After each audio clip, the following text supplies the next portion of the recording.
Johnny! I'll be back. And you will know my name is the Lord. I'm walking here. I'm sorry, Dave. I'm afraid I can't do that. Groovy. Their output is the equivalent of Dick and Balls. Like, can they put that like as their company slogan? Hey kids, our output is like Dick and Balls. Next day, DreamWorks Pictures has been closed down. It is under investigation. We had a good run. Steven Spielberg's computers have been seized. Thanks to a tip from Subway Jared.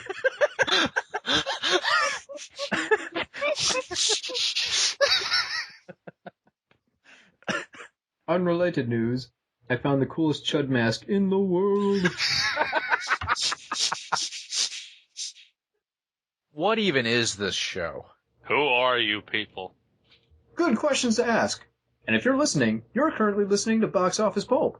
Hey. I almost want to go with that one because it's so shitty. So Yeah, it's fuck this podcast. Let's go with it. All right. It's not that, listen, folks at home, it's not that we don't care about the podcast. We do. We care. We care about bringing entertainment to you. We're just aware of what the podcast is. I'm aware you're not actually listening, so your feelings don't matter to me at all. Anyways, this is the podcast for movies, madness, and moxie. I'm going to say the title again because I wrote it down. Box Office Pulp. That is the first time. I know. I was 30 episodes. Cody has gotten the tagline right. I'm bringing it back. I'm your host, Cody, and joining me today is the 1987 remake of Rio Bravo, Mr. Mike Napier. I don't really have a joke for that. That was a deep cut. It was. That's this whole episode, man. Nothing but to the bone. Next up, released to mixed critical reviews and general financial disappointment, Mr. James Lewis. Hey, I had a solid premise. The execution just left a little to be desired. Shaky scripts, shaky product. That's how it works, man. And lastly, we have the 3D re-release of our very own MB. I'm a gimmick. Hooray! And we've gathered here today to pay tribute to the underappreciated holiday slasher classic, My Bloody Valentine 3D. Starring I wish they had done Jensen. all the commercials that way. Like every time they said 3D in the commercial, they had to do the echo. Like it was an old William Castle film. I would have loved it. Now, this So movie stars Jensen Handsome Ackles. I listened to the commentary for this movie, and about at 5 different points they had to stop and mention how dreamy he was. I remember He is about dreamy. that. He is. He's I can't argue it. His chin is just carved out of marble. It is beautiful. He's a good-looking guy. No one's here to dispute that. There's a lot of handsome in this movie. It's true. Tom That minor Atkins looking at suit. you. Stand down, God damn it! I love how for Lussier and Farmer, whenever they put Atkins in the movie, that's his catchphrase. He says the same thing in Drive Angry. Does he? Yeah, he plays essentially the same character and says it in Drive Angry. I think it's at the at the roadblock before Fichtner comes in. And it's a hilarious scene. He fucking yells, "Stand down, god damn it." Awesome. Just the way it should be. I got Lucy and Farmer like the one filmmakers in Hollywood who appreciate Tom Atkins. For just being maximum Atkins. I mean, this is a movie that opens with Tom Atkins walking across his own credit. Just the glory of it. So, I was rewatching this movie, and I was really excited because I picked up a 3D Blu-ray, and I've never seen this movie in 3D, which was how it's made. 3D is part of the official title of the film. So I'm sitting in my living room, and I'm watching My Bloody Valentine in 3D. I got the 3D specs on, sitting there, I'm all excited, and it sucks. There's no depth, there's nothing coming out of the screen. It's like the worst 3D in the world. I'm sitting there just pissed off. My roommate comes in, and he kind of looks at me, and he goes, "What are you watching?" I say, My Bloody Valentine 3D. I'm trying to test the 3D, and it's garbage. It fucking sucks.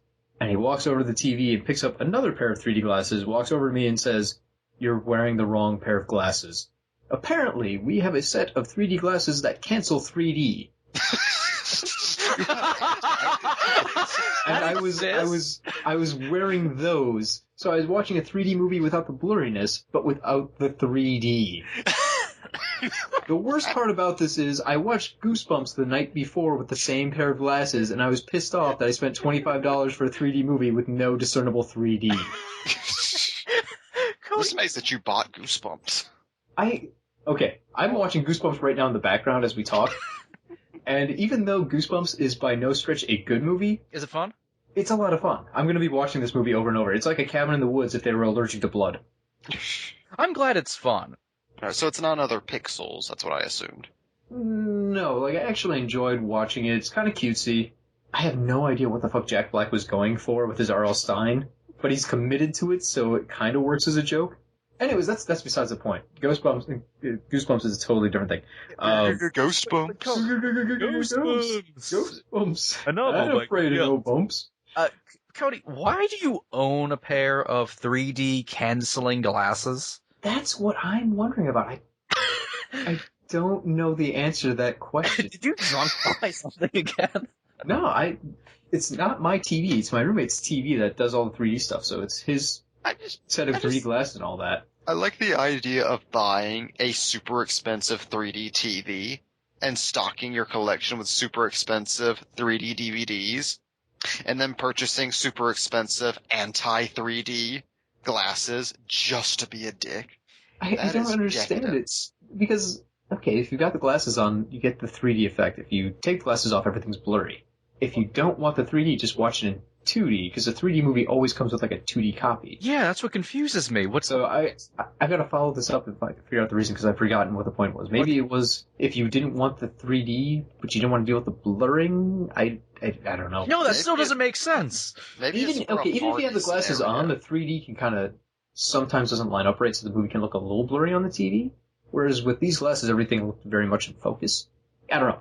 Regardless, once I found that out, I had to rewind and start watching things again, like the eyeball popping out of that first kid who gets killed with a pickaxe.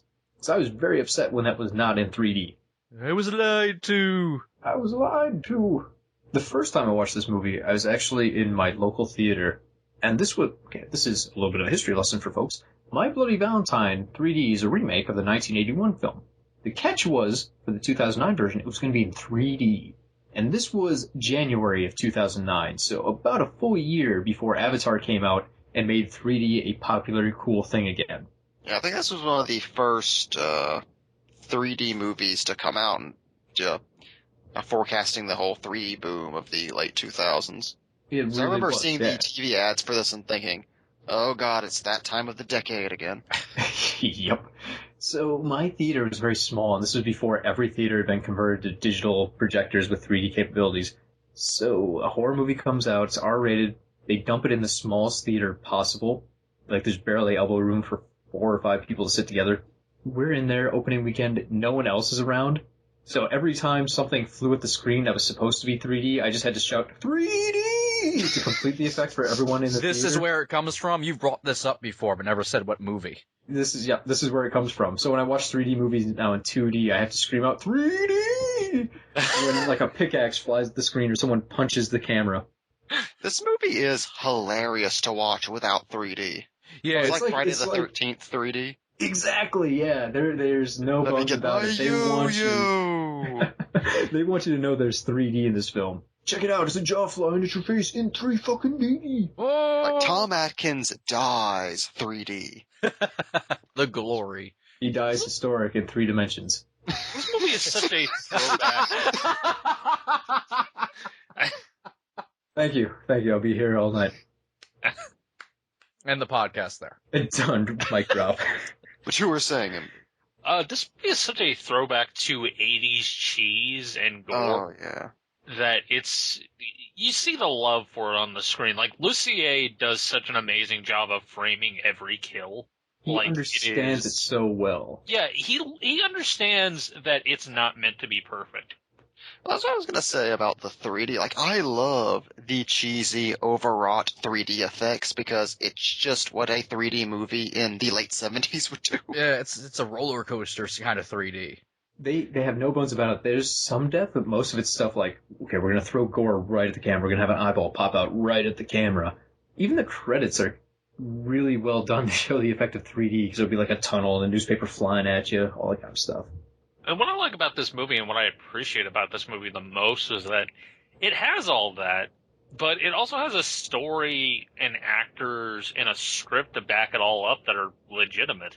Yeah, that's the thing that struck me the first time I watched the movie, which was, while being a remake of a schlocky 80s slasher movie, it retains kind of the schlocky slasher stuff and that vibe while also making an adult horror movie. It's really impressive that Lussier and Farmer were able to pull off that tone, which seems impossible. Oh yeah.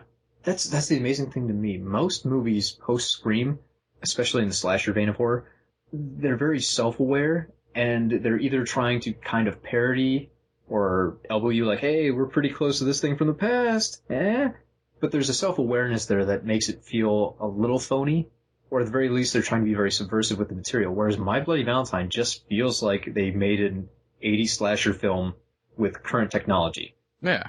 That's what was very memorable about this movie whenever it came out, because this was during the heyday of J-horror remakes and everything being PG-13. Yeah. So for one thing, seeing a hard R horror movie pop up again was a breath of fresh air. Let's just see a horror movie that had a plot. Was kind of amazing. And people. It wasn't a countdown to kills like every Friday the 13th ripoff, and it wasn't just white teenagers looking at their phones going, how do we stop this monster? I think the best thing to compare it to is an 80s Carpenter throwback in a weird way. Oh, yeah. Like, it's not necessarily Halloween, even. Like, I don't really think of Halloween when I watch this. I think of, like, stuff like, The Fog, or stuff like that. It has a weird tonal, connection to that kind of stuff. Definitely. Well, I mean, the original My Bloody Valentine owes quite a bit to John Carpenter, so that's probably where that came from. They just did such a good job imitating the tone of the original movie. It just leaked through into this. And I love how they made the prologue of the film a mini remake of the original movie. Like, that was a genius pull. I think they did an amazing job with this for the fact that it's a remake of the original film, kind of, but they take, if you have to be one of like the 50 people in the world that love the original My Bloody Valentine, there's a lot of homage going and twist going, so even if you know the original back and forth, this is still going to surprise you and take it in new directions. Yeah, that's my favorite thing about this film. It's something that was kind of a lost on me whenever I watched it the first time and didn't have very strong feelings for it. But rewatching it again, I adore how the prologue of the movie is just an early 80s schlocky slasher movie. Yeah. Then it immediately moves you into a modern setting, and it's just a modern adult horror movie with an 80s slasher invading and walking around carrying an 80s aesthetic. It's like you're just watching a completely different movie. Then all of a sudden, Jason Voorhees walks in, and it just becomes an 80s horror movie. And well, you've got like this love triangle with Jensen Ackles, Jamie King, and Kerr Smith. Like he's cheating on his wife with some Megan Moon. Yeah, some lady who was pregnant with this child. Some lady. Yeah. Hey, she wanted to do stuff. What was she in? She is currently on the blacklist. That's it. Oh.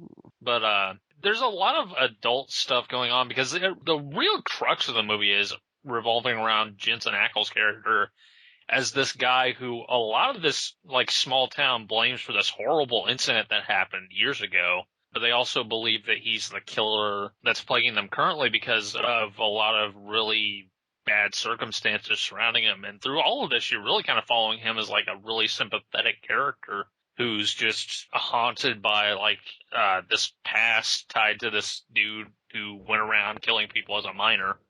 And then things take a turn and go for crazy. And it's filled with such, like, amazing actors and just ancillary roles just to color everything. Like, you know, Atkins, but Kevin Teague specifically puts on such a great performance as Ben.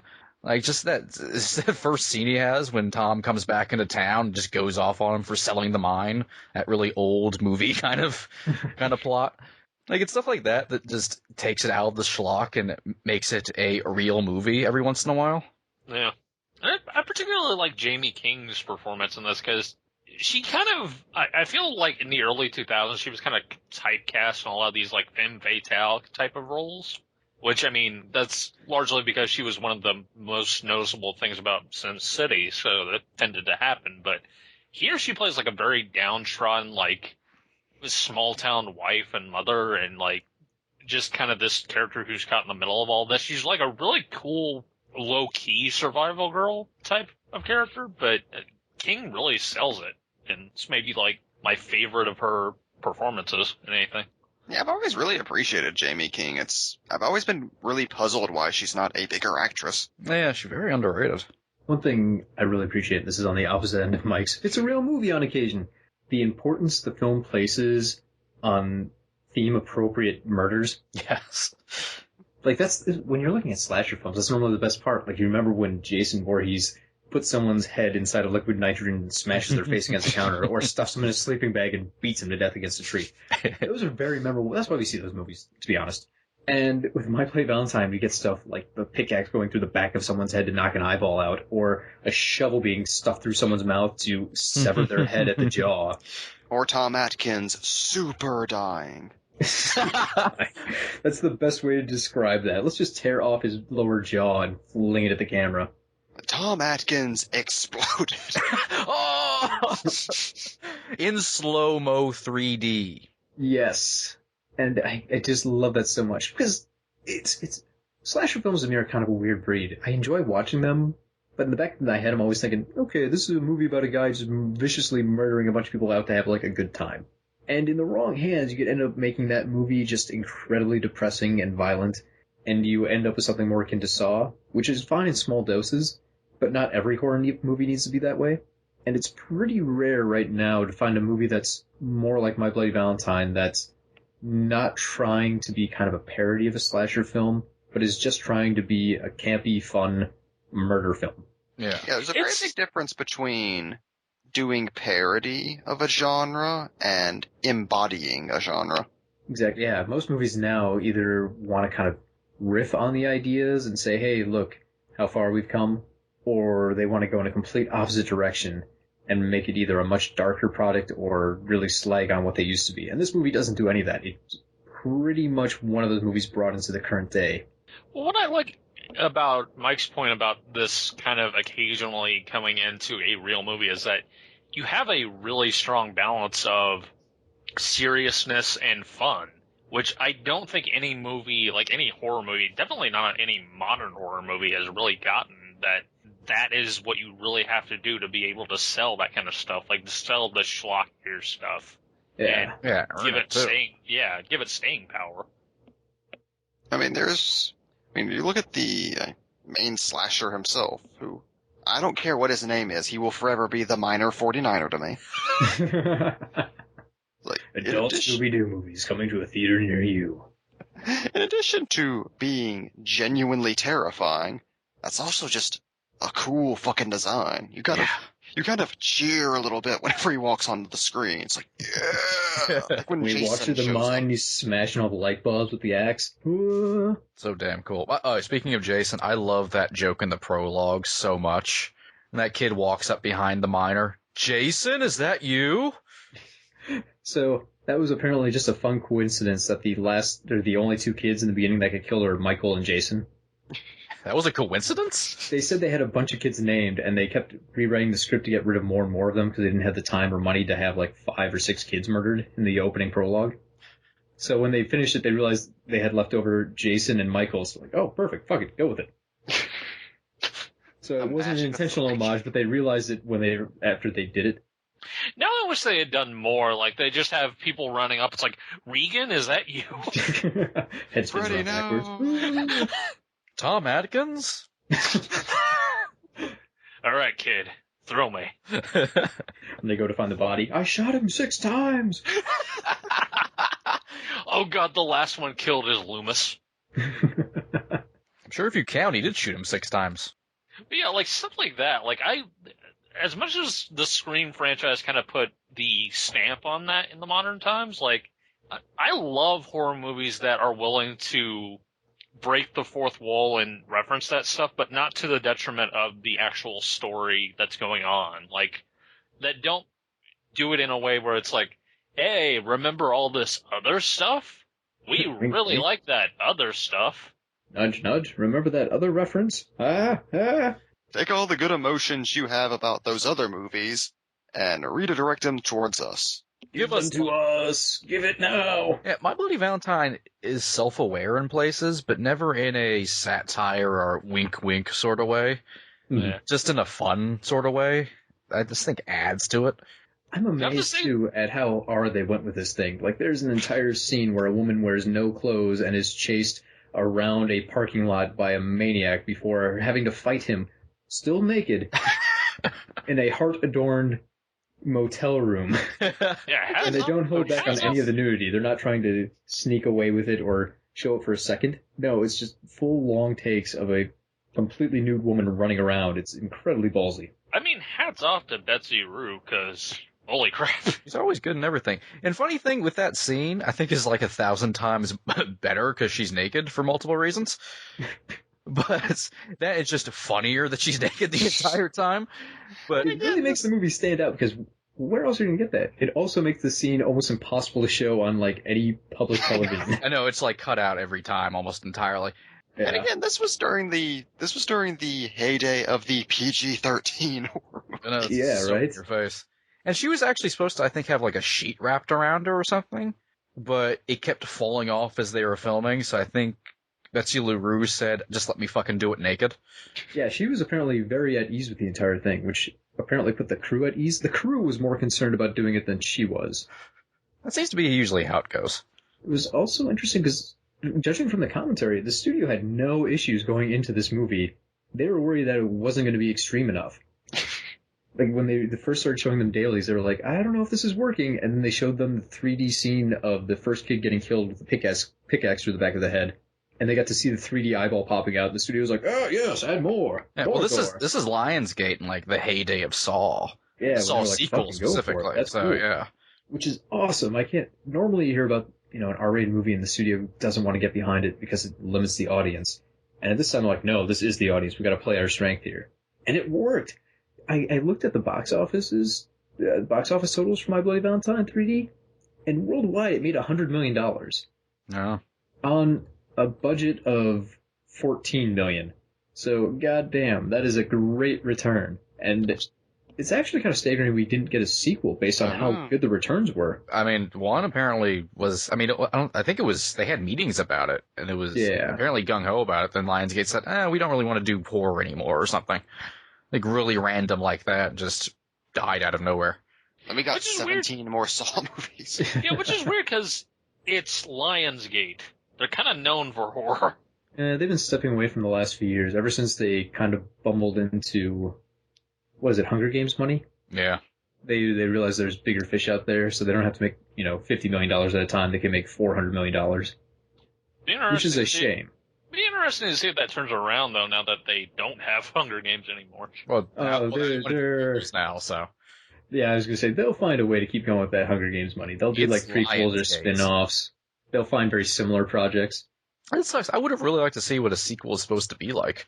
Right? Because they covered pretty much everything from the original. Heck, they covered most of the original in the first couple of minutes. Yeah, plus, they cover pretty much most of the stuff from the sequel to the original that was trying to be made for like 15 years.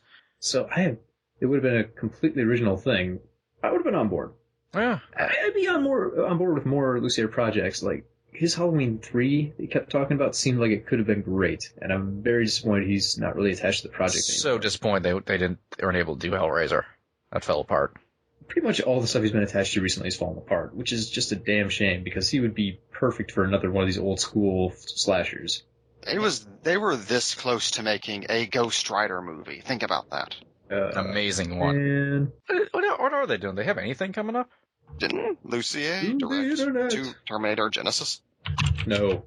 No, God, no. Jesus, that was the guy from Game of Thrones. That was Alan Taylor, the two guy. That was the Thor: The Dark World director. I thought Lussier had worked on it because I think he may have interviewed about it. I think he was a writer. I think he had been involved in a version of a Terminator sequel, but Editor. Oh, he hasn't edited anything since 2011. Director. Yeah, he has a written by credit for Genesis, along with Genesis.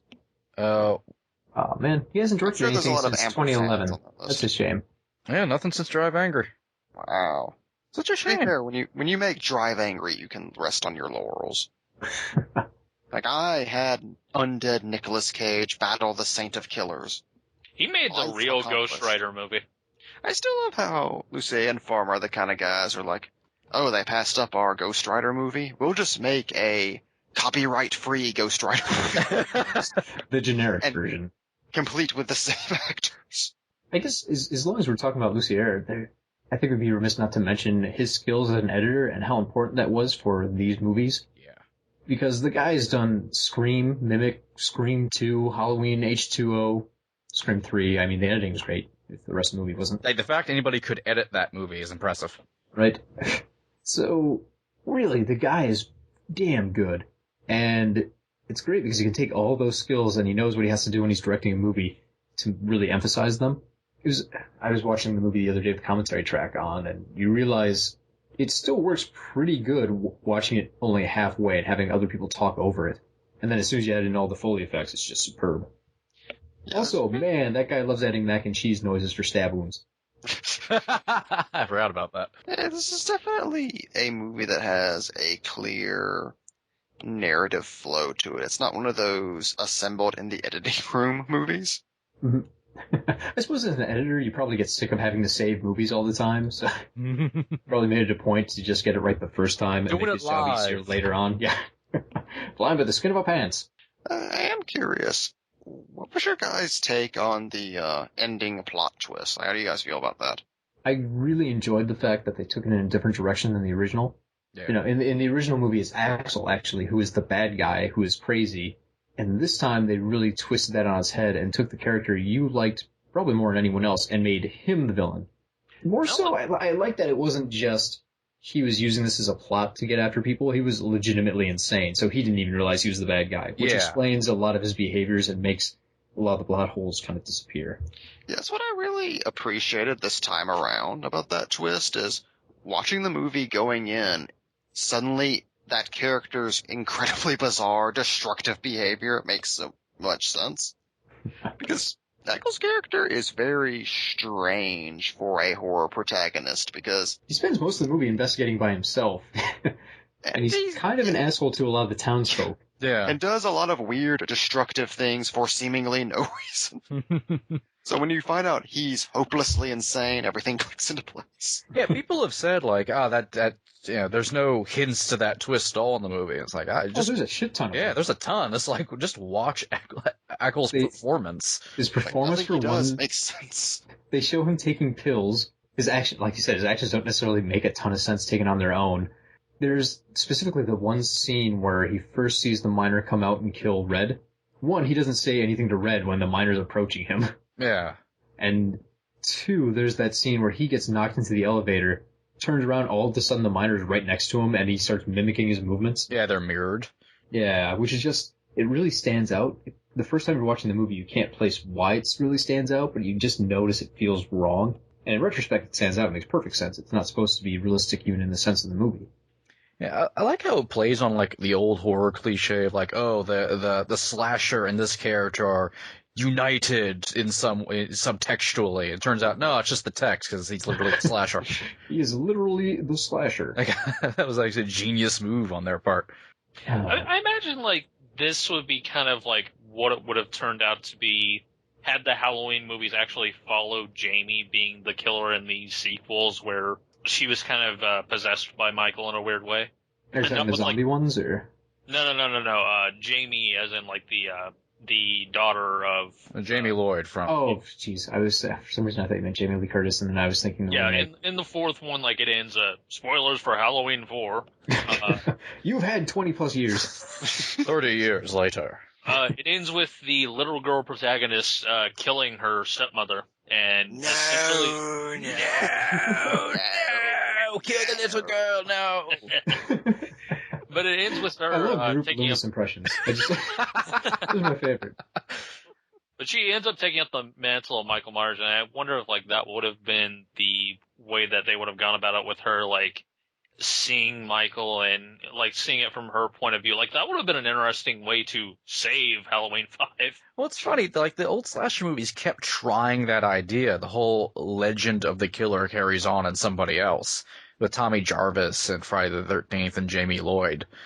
I mean, this movie's a remake, but at least it does cover that idea. Yeah, I just like, from a conceptual level, the idea of the lone survivor of a horror movie slasher being so traumatized that he just becomes the slasher later.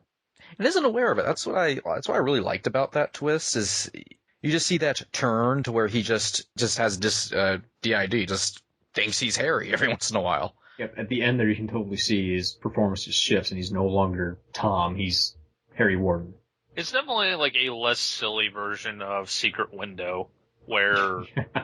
Yes. Oh my story. Where instead of Johnny Let me munch Depp on some corn now. Instead of Johnny Depp just becoming a weird serial killer farmer dude, like... He just likes to pretend to be John Turturro in his spare time. That's his Halloween costume. Well, let me go back to Secret Window. Did you want to see, like... It's been years since I thought of Secret Window. Why do we have to talk about this now? God damn it. Was it always, like, hilarious, too? Like, I want to see a version of that world where that John Turturro, that random backwoods farmer, is a fiction writer. Yes. And then they went off into the sunset, the end. Of these, like, really dramatic subtextual short stories that he sends in to magazines to get published. What the... Why? Why that, Johnny Depp? Meanwhile, Johnny Depp in that movie is, like, the prototypical hipster of today. Like, he's got the glasses and the hair and... The flannel. The flannel, the scarves, like, everything you associate. Eating corn, raised on the bones of his enemies. Movie. It's been so long since I thought about Secret Window. I thought I just eliminated that from my memory. And no, now it's back. God, I remember that was during the period of, like, 6 or 7 years where it's like every single thriller had to have the Fight Club ending. Remember Hide and Seek was another big one. Oh, God, yeah. That's how I... Serial killer De Niro. Back when people were so excited when De Niro came out with the movie. And now everyone's just sad. But enough about Robert De Niro. Yeah. One more question about Hide and Seek. That was with Dakota Fanning, right? Yes. Yep. Where he was her imaginary friend. It was creepy. Oh. That was the ending of that movie? Yeah. It was actually, De Niro had killed his wife and forgot about it. It's a hilarious scene because they're just lying in bed staring at the ceiling. Then he grabs the pillow out of nowhere and smothers her. Look it up on The plot it's tells funny me to as do shit. this! The plot tells me to do this! It is funny as shit. I gotta show you that afterwards. Oh, that's awesome. Hope you do. I mean, the movie sounds terrible, but that sounds awesome. I thought you meant killing your wife sounds awesome. MB, no. Bad Envy. You took the wrong moral from that story. Look, Fiona MB Watch knows the what she movie did. point of view of the Drake. Woo! Oh, back! I only do cross promotion. I don't do callbacks. That could be yours, Mike. We do cross promotion when we talk about things like our other shows, like Pulp Nightmare. Cross promotion. You can't do it yourself, Cody. I That's not- can and I do. No. Pulp Nightmare, hosted by Mike and MB. Cross Box Office Pulp also promotion. recommends graphic novelism starring Mike, MB, and James. More cross promotion. Box Office Pulp guy also kind of recommends maybe checking out Hercules versus the podcast when it's put up. More cross promotion. It's been a long time, but that's still a viable show to promote. Why are we Also, doing this watch- in the middle of the show? I don't know. On an unrelated note, this is something I just... unrelated to this tangent, but related to the actual episode, which is confusing.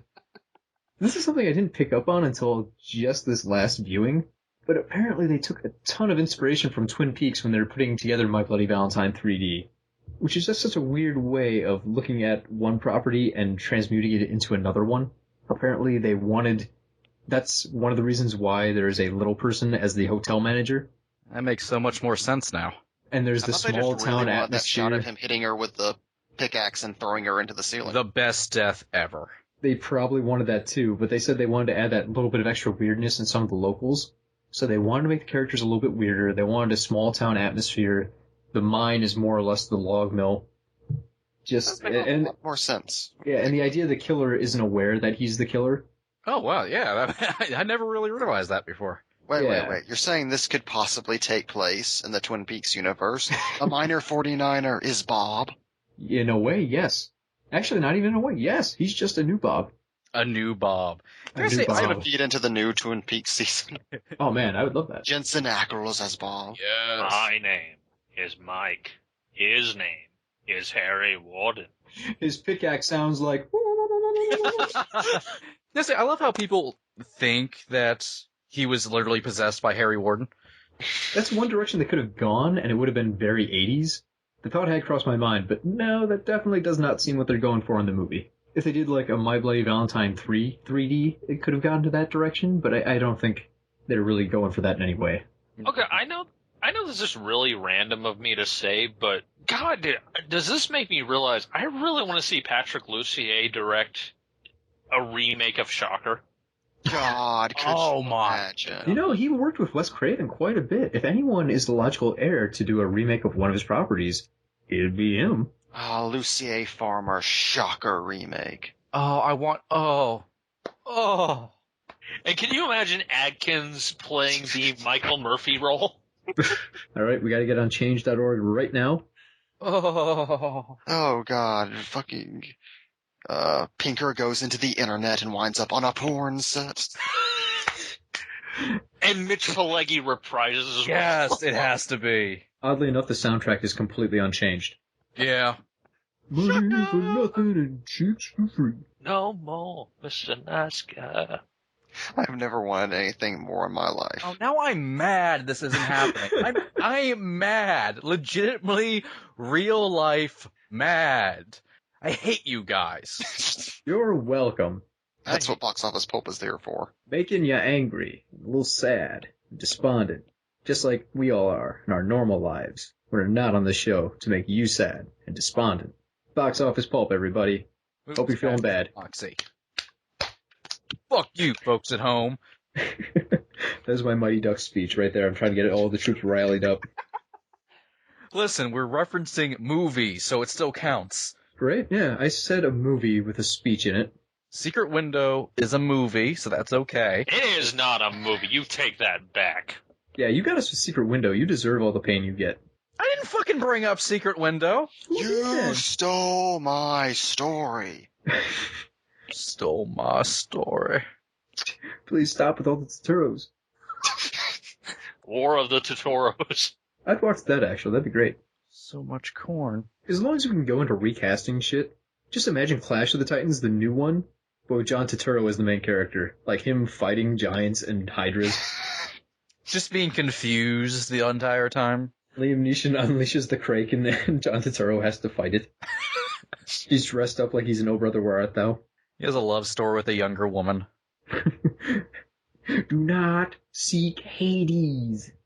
But anyway, My Bloody Valentine 3D. Fantastic movie. I don't have all that much more to say about it other than if you haven't checked it out and you don't mind the fact we've just spoiled the entire film, you really should go and see it. It's like, why didn't Kerr Smith, do more in his career? Dawson's Creek. Question. Dawson's Creek already passed. Yeah, this was 2009, man. It did, I know, but I think, this was kind of the one break that he had post Dawson's Creek. Let's see, IMDb. Wow, he's got gray hair now. That's weird. He's one of those actors who just aged, immediately. He's on The Fosters right now. Oh, that went for a season, apparently. That's done. He was on an episode of Criminal Minds. He's in a lot of things, but just for, one episode. Wow, Jesus, he looks weird with gray hair. He does. Also, did he somehow get a more, square jaw? Is that possible? He upgraded. So you were just convinced those two were just gonna, clash jaws at some point, right? Ding, ding, that was the real finale. Over a volcano, just chin battling. It is kind of amazing that really, the two main leads are just these overly macho dudes just warring at each other with their macho-ness. Yeah, well, that's actually a part that I really like in the movie, which is like, they have this war over Jamie King the entire goddamn film. And at the end, when in that showdown in the cavern, they keep just going up. As she keeps telling them to stop moving, they just keep going up, telling, no, listen to us, give me the gun. Until she finally just, will you fucking just stop moving? They will just stop in their tracks. And neither of them are good guys. I mean, he cheats on her. The other one's a killer. Like, yeah, Axel cheats on her, gets another girl pregnant, and then spends the entire movie stalking her. Like, there are a couple scenes where he's hiding behind something. You can just see him in the background, just listening in on her conversations. Because he doesn't trust her, even though he's the one having an affair. Yeah, like I would say love triangle, where the middle of the triangle seems completely disinterested in both parties. Right? Well, they're both terrible people, but it's a small town. That's why they're able to briefly pull the Axel's the killer card. Even though that doesn't really make any logistical sense, because he's been the sheriff this whole time. Mm-hmm. Well, they just managed to play on the fact that he's basically just a really unlikable dude. It's like, you kind of want him to turn out to be the killer until you actually see the twist, and it's like, oh, actually that's genius. I love how this movie has at least 3 ending moments until it actually gets to the end. Once they uncover who the actual killer is, it feels like then it's about to end, they'll just arrest him. But then there's a fight, and then that ends, and then there's another fight, and then that ends. And then there's sequel setup. He gets away, and then there's an after credits scene. In which he's still in the mine attacking you. Which just doesn't make sense. I'm sorry, but that's just, how's that going to set up the next Marvel movie? It's not even a good 3D. He just stabs the screen by just stopping. He just he kind of half swings swing. a little bit, yeah. Speaking of Marvel movies, now I want to see Kerr Smith appear in one of the Marvel movies. He could probably fit in there. As Lord Blackbolt. I find it fun. I'm looking at their IMDb pictures, and Kerr Smith now has gray hair, so he looks like he's not old, but he just looks a little more timeless, I guess. Whereas Jensen Ackles is actually ageless. Yeah, Jensen Ackles just looks like he did 15 years ago. It's fucked up. Yeah, he looks... He might look younger now than he did in My Bloody Valentine. I think so. Yeah, he actually looks like he used to look like he was 29. Now he looks like he's 25. I don't get how he's Benjamin Buttoning. I think there's some weird time warp involved with being on the set of Supernatural. That's why that show's been on for 30 years. Yeah, because it's the same thing with Jared Padalecki. Like, he never ages either. Supernatural's been running from 2005 to now, and still going. There are 232 episodes of that goddamn show. And I still maintain this movie is canon. I agree. That and Friday the 13th. I missed that year where they were just both in random slasher movies. Can I also just say, Batman Under the Red Hood still canon. Okay, so I'm really confused. I'm looking at Jensen Ackles' IMDb history right now, and I could have sworn he was also in another really shitty slasher movie. I shouldn't say another. Dawson's Creek? No. And I must be thinking of a different actor because it's not listed here. I thought there was like another Valentine-themed horror movie he was in. He wasn't in Cupid. Was he? Because I'm not seeing... Maybe you were thinking of Valentine, starring David Boreanaz. God, Valentine. This is a fucked up thing. I just went on IMDb earlier they had like I was confused, like, why do they have a frequently asked question section for My Bloody Valentine 3D? So I clicked on it, and one of the questions was, is this movie connected at all to Valentine? What? Okay, I think that's a perfect segue to go into something that we haven't done in a while, which is seeing what IMDb people think of the movie. It came from Internet Movie Database. Dum-ba-dum-bum. I looked at these earlier, actually, and most of them are, not surprisingly, just dumb. And this one's in 3D. 3D okay. stupidity. The first one, horror movies and sex scenes / nudity, is just a general question. Does anybody know any horror movies that don't have someone having sex or being nude for several scenes? Yes. If you read this message but you don't have an answer, then maybe you should think about what you are doing opening it. What? Opening what? The puzzle box? Yes. Several people mentioned several movies, and that was kind of a non-question. I didn't just reply with, I see. and then deleted his account. I opened it now. Next one from SD 2011. Am I the only one who is happy the killer is still alive? I like him still being out there and killing people.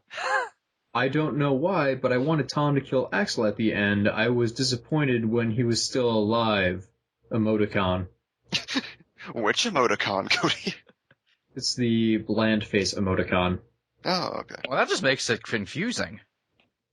That This just guy makes was like him allergic sound to like question marks. There was This makes him sound like a serial killer, just a soulless, expressionless face as he talks about how much he wanted someone to die. I'm so glad they lived. The camera just slowly. this is worse because Lee733 responds with, oh, it's so bland. Lee733 responded with, nope, Tom was the most compelling character, would have only been better if he'd framed the sheriff, killed the spawn, and gotten the girl. So yes, it would have been much better if he murdered a child. Killed the spawn, not the actual child, I'm sorry, I misinterpreted that. He's talking about the spawn, the actual superhero. Because that would have been a cool movie. I could see that. I gotta say, My Bloody Valentine 3D is definitely one of those movies where they're trying desperately to hide the bad child actor. Oh yeah. One of my favorite sces is when it's like one scene. And it's like when he crawls creepily towards and just stares at the camera. But my favorite part is his introduction, where Jamie King is just talking a mile a minute and tells him to immediately leave. It's like, focus on me, Cam. Focus on me, audience. Do not look at the child and his bad performance. Still to this day maintain that children under the age of 10 should just not be in movies. You should either use CGI or a very small adult. Children of the Corn style. I think in mannequins. But you always children, think mannequins. Sterling Toll. Well, that's because I have some mannequin heads. It's like I had several children heads ready at, if I ever make a movie. But they're adult mannequins. This kind of segues into, well, yeah, but you work with what you got. I'm not going to have adult mannequins in my movie. I'll just use adults. But the next thread. Was anyone else, ellipses, really disappointed with this movie? I'm a huge follower of horror films ever since I was 8. I own over 300, and this is where things take a twist. I'm only 14. First of all, I must say, a 14-year-old with 300 movies.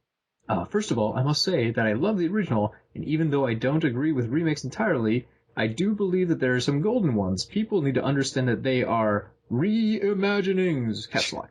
Anyways, I love cheesy horror, ellipses.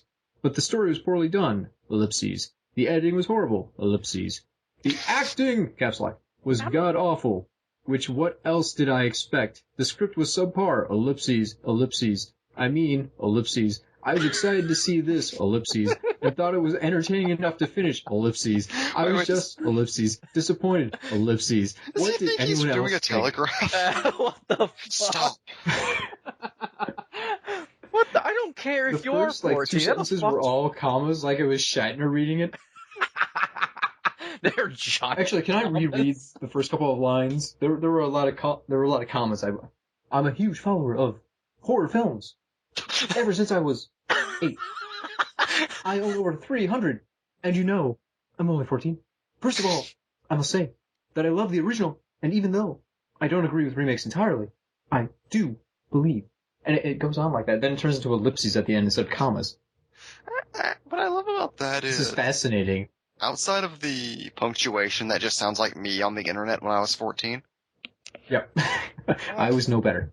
The ellipses, though. Also, I've been a huge fan of horror films ever since I was 8.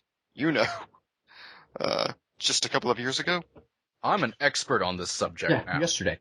I've enjoyed horror movies for at least 6 years now. I find it fascinating this kid came all the way to tell us this, and then people responded that said, well, I thought it was okay. Like, why the fuck are you on this board? Hey, here's a movie I thought of one time. I better go on a board and say it was alright. You just described IMDb. I have to go and make 1,000 threads and posts about how much I fucking hate Jaws 2. I don't know why I went with Jaws 2. Because this is a guy responding to someone else's thread. Like, he posted, this other guy comes in and has to say, it was okay. He has a subscription. But I can understand if you really loved it or if you really hated it, But why would you go in and just be like, it was alright? I have to waste my time to go to the movies I only think of passively and comment on them. I feel like those are the same people that feel the need to make a note of every single movie they have ever watched in some way. Like, I need to go onto IMDb and make at least one comment on at least one thread of everything I can remember seeing. That's how I'm going to make my mark. I watched a movie for it, I gotta leave my trail. Also have to see what the consensus is on these boards, so I can go the opposite way to look smarter than the sheep.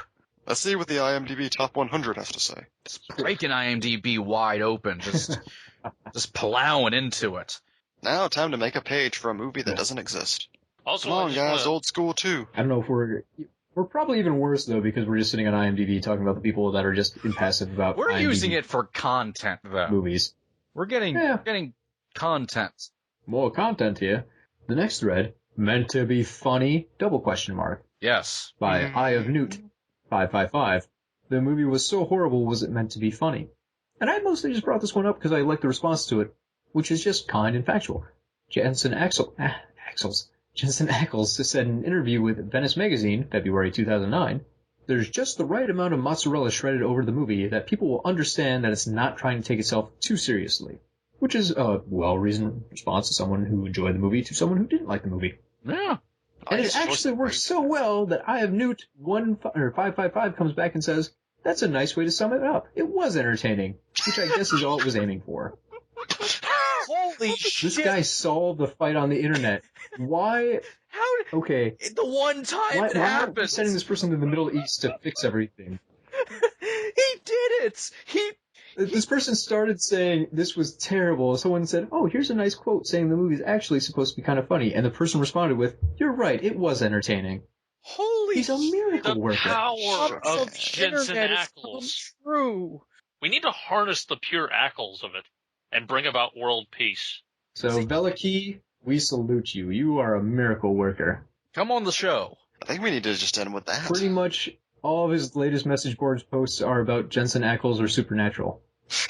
That's a little disturbing. I wish I had not investigated. Read one. I'm going to pretend I didn't see Read the rest. one. No. God damn it. Okay. Read the slash fiction. Alright, going back. It's on IMDb, I'm hoping. Does IMDb have slash fiction? No, but I'm sure if you looked him up, he probably has a Tumblr. Yeah, maybe. Who knows? But his last comments were on Dean's necklace. What? Jason Voorhees or Michael Myers for season 12. Now on season 8. Dean, a jerk. What season of Supernatural do you own? Dean Winchester, pedal to the metal. Dean Winchester, pedal to the metal again. Death is no joke on this show. And found footage episode last night. That goes back to October, so his last handful of posts have all been about Supernatural or Jensen Ackles, exclusively. So This man is here for one thing. Are the pedals on the metal things, like, are those his pitches for direct-to-video, like Dean spinoffs? Yeah, like, Don't. direct Okay, video. fine. I'm opening Fast the and the thread. Furious. You're so annoyed. No, I don't want to get involved in this. Oh my god, this thread is Oh my god. read only. It's so long they actually killed it. Okay, I can't. Hold on, I gotta get to the beginning of it by clicking back several pages at a time. Okay. This is a stupid show. Dean Winchester, Pedal to the Metal, by Sticking Up for Dean. The official Dean Squad thread, volume 133. Mind you, this thread is so long it had to be closed and they made a new one. So there's at least 133 others of these that are all at least 20 pages long. Cody's gonna fucking hate Supernatural by the end of this. Right? I don't even watch it and I don't like it now. Warning! This thread may contain spoilers for episodes already aired in the USA and Canada. Spoiler tags, blah blah blah blah blah. You know it, people. This is the thread dedicated to the most awesome character on TV, the Dean Winchester, and to Jensen Ackles, the supremely talented actor who brings him to life. The rules are simple. 1. You must love Dean and Jensen Ackles. 2. Absolutely no character, actor, actors, significant other bashing is allowed. None. 3. This is a place for J2 and Wincest, but this is not it. We don't judge, but if we choose to indulge, we do so elsewhere. Oh, so they don't have /fic. They host it off-site. 4, remember that we're here to have fun. Fun! We don't take ourselves too seriously. They're like you, We Cody. don't take Everywhere ourselves they too go, seriously. They make fun. Echo, echo, echo. Did you just imagine I'm the real-life Hannibal? Yep. Okay, fair enough. Okay, there's a long list of founders. There's a super long list of members. Dear God. There's Question. honorary members. How the fuck do you become an honorary member to an IMDb? Cody, we've lost interest. I'm gonna be honest with you. Oh, here's a I question. can't. Here's a question. When was this thread started? Because this reads like early 2000s message board politics. Holy shit. This was made Friday, October 30th of 2015. Bullshit! That's not possible. It's brand... It's like it's brand new. So Cody. on a small pocket of the internet, old message board talks like this. Cody, for the love of God, abort. This is like finding Atlantis. And as soon as they made it, every minute there was like an update from a new user. People went bananas for this. It's like this finding the savage land. What do they say? it's- Okay, like the it's first 10 posts are exists. people just saying, okay, so pretty much the first 10 posts are all just people saying, woo, new thread, and emoticons of like people shooting guns and just having a gay old time. When do they get to content? What do they talk about in this thing? Nothing. It's, okay. Now they're talking about cosplay, Jensen Jackals. I'm never gonna get his name right. JJ call looks him like a Jackals. princess. Jackals. That's a ship name for himself. Now they're talking about his driveway, saying his driveway needs repaving. Dear God. Just imagine he's so beautiful he can only ship him with himself. I'm gonna do some push-ups now. I gotta get out. I've gotta Sounds avoid. good, Jensen. They're talking about his patio. I gotta get out of here. Oh, God. I'm done. I don't want. I've plumbed the depths of IMDb and it's terrifying. I've seen the abyss. This may be Looking the back. last it came from IMDb. Quick, Cody. Do me a favor. Eh, Describe Jensen Ackles' face. like an angel came to Earth? That works for me. I don't know how much more you want me to say. It's beautiful. Are you crying, Cody? He A just little bit. went through hell, man. You And I only saw a portion. I didn't even see the edge of it, man. I just looked at 3 pages out of thousands.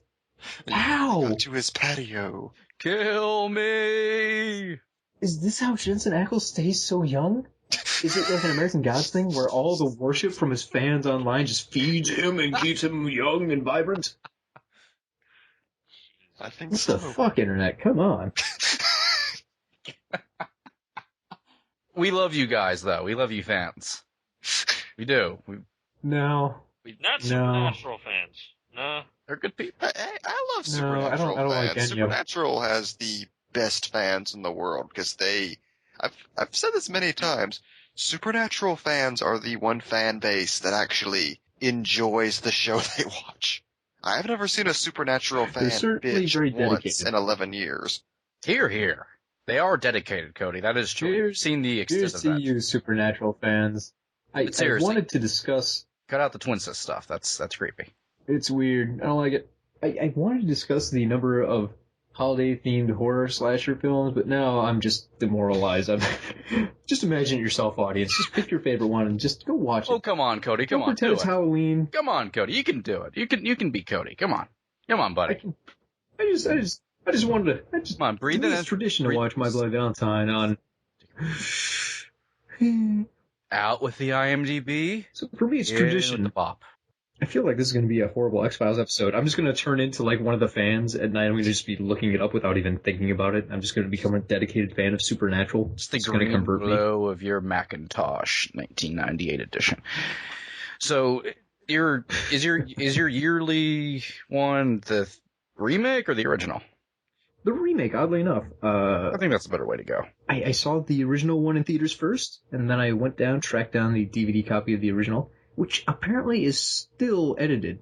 There's an uncut version of that movie with a couple more minutes of footage, and it's never come out. It's really At hard. least on to find. DVD, that's easily grabbable in America. Yeah, I would like it if they just put that movie on Blu-ray, even in the edited version. But no, you can only find it on DVD. Kind of. I'm sure I think Shout it's out of Factory is print. going to get around to that soon. You think they would do some kind It of depends combo on what back? studio owns it. They can only get. Yeah, that'd be cool. But yeah, Shout can only get deals with certain studios, so there are certain things that are offhand. Hey, who the fuck would own My Bloody Valentine? I remember seeing it on It was DVD originally on Paramount, wasn't it? Halloween a couple of years ago and think being so. freaked out. Like, good lord, somebody owns a print of this that they can release on DVD? It's one of those movies you would just expect it only existed on VHS. I'm trying to think. I feel like it was actually picked up and released by Paramount, but I don't know I think so. if they Paramount. still have the rights to it. Oh, Paramount got rid of Yeah, it was rights to Paramount. a lot of shit though back then. Oh, Lionsgate subsequently secured DVD rights to the film, as well as several other Paramount features under license. So they're the ones who put the DVD out. They also own the remake. For some reason, they didn't decide to bundle them together or release them again or anything like that. That would be too smart. Yep. And I'm pretty sure Scream Factory doesn't get much from Lionsgate, because Lionsgate's kind of dedicated to putting out their own catalog. And chintzy. Not their really old stuff that they've acquired through license, but yeah, not great. Not really heavy on special features or anything. Lionsgate DVDs suck, is what we're saying. Yeah, pretty much. Anyways, yeah. But if you're sitting at home this Valentine's Day, I'm going to recommend that you watch My Bloody Valentine, the original, the remake, whatever you have on hand. Not any of the other ones. Not like Cupid or Valentine's or... Are there any other actual, like, Valentine horror movies? It's Cupid and Valentine. There's definitely something else from the 80s, I think. I can't think of it. We'll just go with New I Year's. got nothing. I mean, obviously, as close as we can get. I think every holiday needs to get, like, one really good slasher movie. To search Valentine's Even Day. stuff like Flag Day. Flag Day. That just makes sense. In a world where the Tripper exists, you think we would have like a Earth Day, like horror movie? I miss that when everything was a holiday themed horror film. I've said for It's the years. easiest way to sell tickets. Leif Erikson Day horror film. Go for it. I've said for years the horror movie of our generation needs to be Black Friday. Just a evil old lady just murdering people with her buggy to get deals. Black Friday. The customers come in, but they do not come out. Definitely the beginning of They do Krampus have a is Black like Friday scene in Krampus. Yes. So. Of course, we bring it up Yep. at the same time. God damn it. Yep.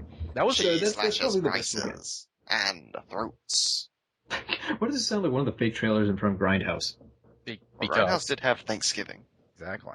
It did. I was very disappointed that it never got made into an actual feature. I thought I could have sworn he finally did though. Like a short, like another short or something. I mean, I'm talking full blown, like an hour 20. True. Yeah, I'm still waiting for a Nazi woman of the SS.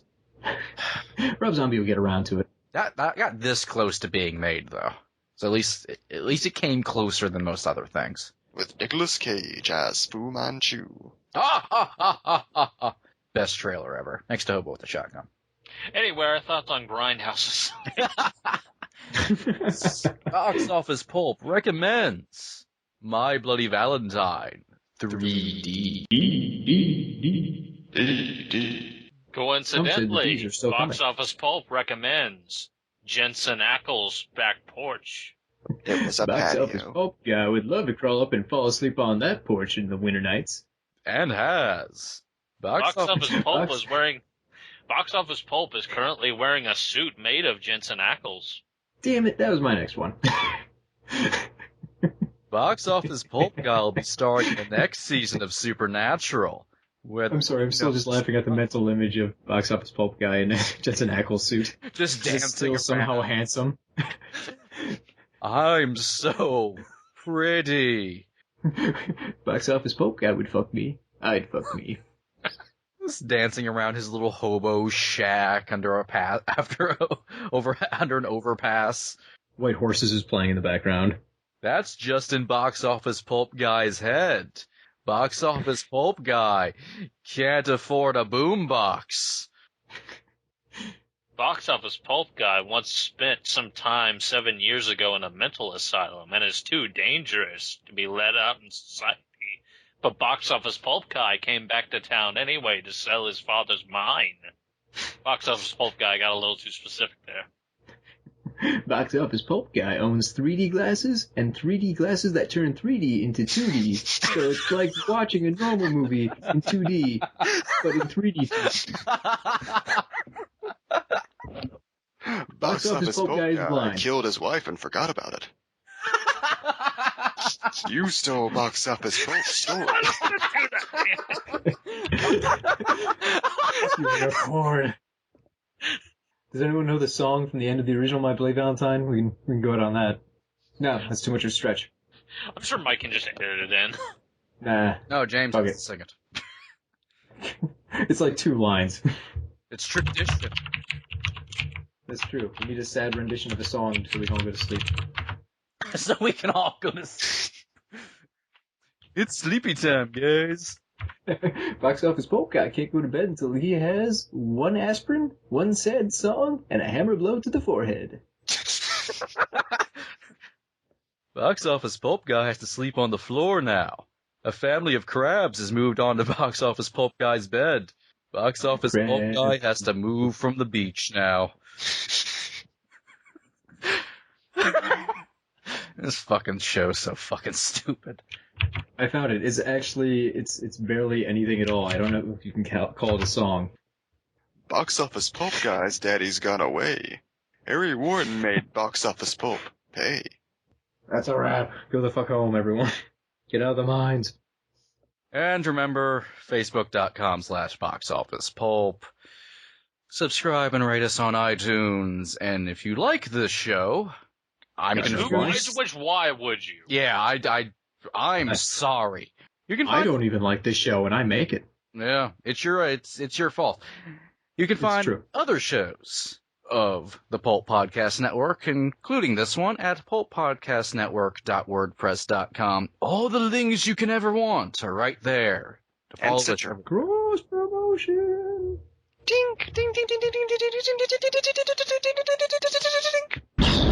Did you ever wear you had the reverse Midas touch, where like everything you touch just turns to shit? I feel that way sometimes when I'm doing outros. That would explain a lot about this show. And scene. And like that, he's gone. Seriously, Jaws 2? Yeah, that was a strange. You were holding on to that one. That was a strange pull. I'm just proud of myself because I got through an episode referring to 1980s horror without bringing up the boogans. Thank God. I mean, it would have been really easy to do. They're both 1980s Canadian horror films. They fit together. Peas in a pod. This is Box Office Pulp Guy, and this has been a Pulp Podcast production. Now please, please, please, put a gun in my mouth and pull the trigger and say goodnight. And now, on with the show.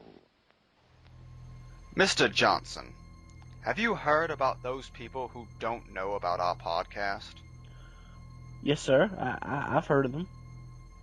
Do you think anyone who doesn't know about our Southern Theme podcast should go to jail? No, sir. Do you think anyone who has heard about it but hasn't listened to our podcast should go to jail? No, sir, no. Do you think anyone who refuses to listen to our Southern Theme podcast should go to jail? No, sir, not really, no. Then what should happen? What would be a fair sentence? Do they deserve to die, Mr. Johnson? Do they deserve to die? Yes, they deserve to die, and I hope they burn in hell.